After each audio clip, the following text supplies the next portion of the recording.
Have you ever sat down with a cup of coffee and wondered, what am I doing with my life? Am I really happy? I've been there too, feeling like life's just passing by, worrying about health, kids, or just the same old routine with nothing special. But then I stumbled across something simple, thanks to the gentle wisdom of Buddhism. Peace isn't far away, it's right here, in every breath, every ordinary moment. Today, I want to share a story about an old friend, his quiet days, and how Buddhist teachings helped him rediscover meaning in life. Stick with me, because this story might just be the spark you need to live a little lighter, even at 60 or beyond. Let's dive in. I've got this friend, George, who lives in a small town in California. At 65, George used to be a busy guy, a retired engineer, always rushing through work, family, and big plans. But after retiring, he felt lost.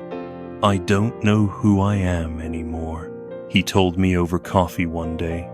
He was worried about his health, his savings, and whether his remaining years would mean anything. Then one day, George came across a Buddhist saying, "You only lose what you cling to." It got him thinking, what am I holding on to? He realized he was trying to control everything, from making sure his kids called him regularly to wanting the weather to be perfect for his walks. But the more he tried to control, the more tired he got. So, George tried something simple. Every morning, he'd sit with a cup of phone, no TV, just him and the tea. He focused on the warmth of the cup in his hands, the faint aroma, the way the tea felt going down. At first, it was uncomfortable. His mind kept wandering, but slowly he realized that moment with his tea was enough. He didn't need to control the whole world to feel at peace. My take?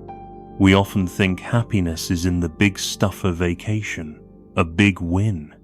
But Buddhism teaches that peace is in the little things, like your morning coffee. Try it. Sit down with a glass of water, focus on it for 5 minutes. You'll feel your mind settle like an old friend coming home. George once opened up about feeling really lonely. After his wife passed, he'd sit in his living room, staring at old photos, thinking about the past. He blamed himself for things he hadn't done, words he hadn't said. But then he joined a meditation class at the community center. There, the teacher told him, pain isn't your enemy, it's your teacher. Instead of running from his sadness, George learned to sit with it. He let the memories drift by like clouds in the sky, no judging, no clinging. He started writing letters to his wife, not to send, just to say thank you and goodbye. Little by little, the sadness didn't feel so heavy.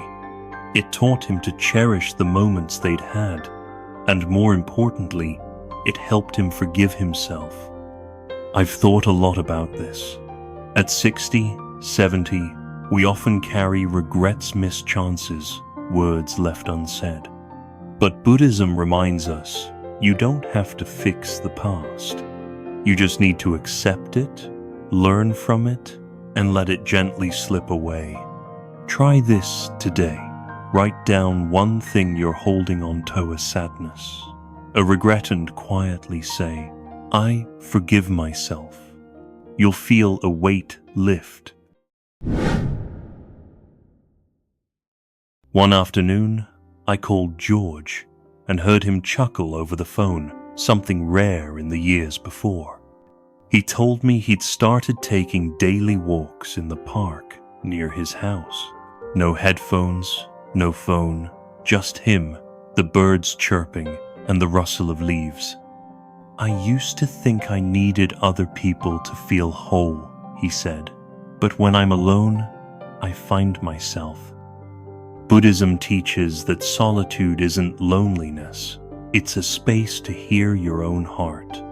George realized that when he stopped seeking approval from his kids or friends, he started valuing himself. He planted a small garden in his backyard, tending to his tomato plants, and found joy in the simplest things. This really resonates with me. We often fear quiet moments, afraid of feeling left behind, but at 60, 70, solitude is a gift. It gives you time to remember who you are before life got so busy. Try it. Take a walk alone, no distractions, just your breath. Listen to the wind. Feel your steps. That's where you find your strength. George used to be a guy in a hurry. Even after retiring, he rushed through everything, eating fast, driving fast, like time was running out. But one day, he read a Buddhist teaching. When you eat, just eat. When you walk, just walk. He decided to slow down. At breakfast, he chewed slowly, savoring each bite of toast. On walks, he noticed each step touching the ground. The magic? He realized life didn't need to be rushed. Every moment, no matter how small, held joy. He told me about one morning, sitting on his porch, watching sunlight filter through the trees. I never noticed how beautiful the light is, he said. My take? We often race through life, thinking happiness is at the finish line. But Buddhism teaches that happiness is right here, in each step, each sip of coffee. At 60, 70, slowing down doesn't just ease stress, it makes life richer. Try it. At lunch today, skip the TV. Focus on your food. You'll be surprised how wonderful it feels. One time, George shared that he used to beat himself up for not being a perfect perfect dad.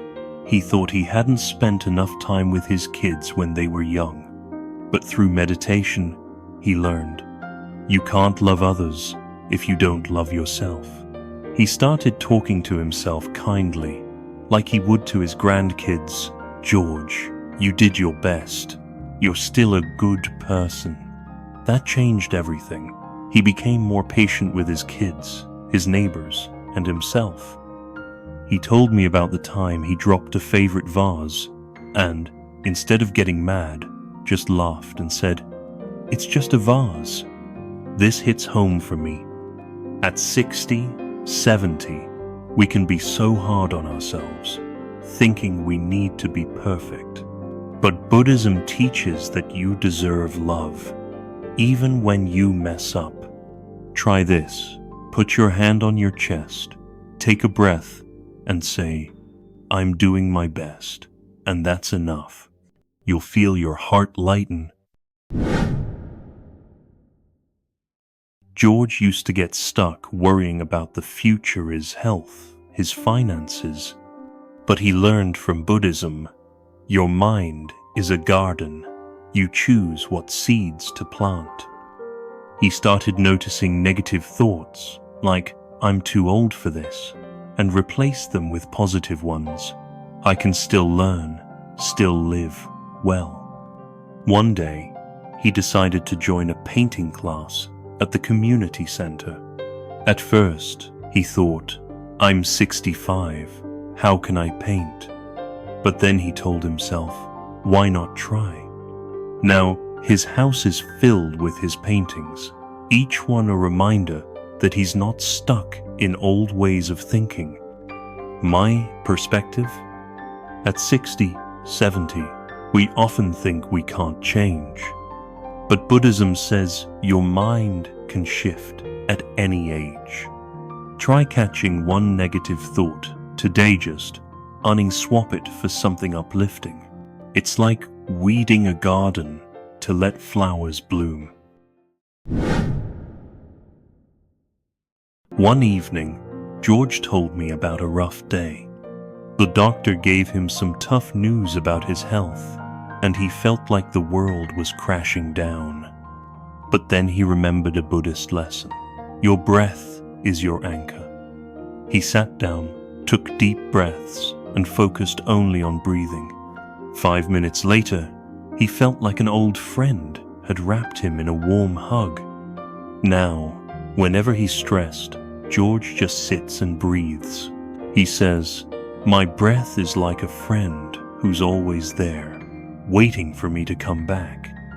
This is the most powerful lesson to me. No matter what you're worried about, health, family, or just a tough day, your breath is always there, free and ready. Try it now. Breathe in for 4 counts, out for 6. Feel the peace settle in. At 60, 70, this is a gift you can carry anywhere. George's story isn't about grand gestures. It's about the little moments, a morning tea, a moment of forgiveness, a quiet walk. Buddhism doesn't ask you to change the world, just how you see it. Let go of what you can't control. Sit with your pain to learn from it. Find joy in silence.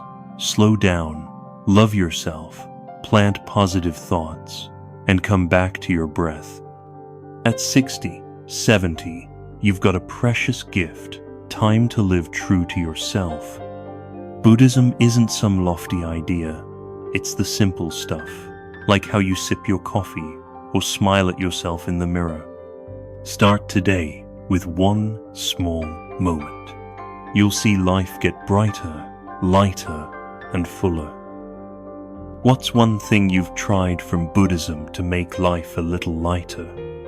Share your story in the comments. I'd love to hear it. Don't forget to like, subscribe, and hit the bell for more stories like this. Take a deep breath, and let's find peace together, one day at a time. Thanks for being here, my friend.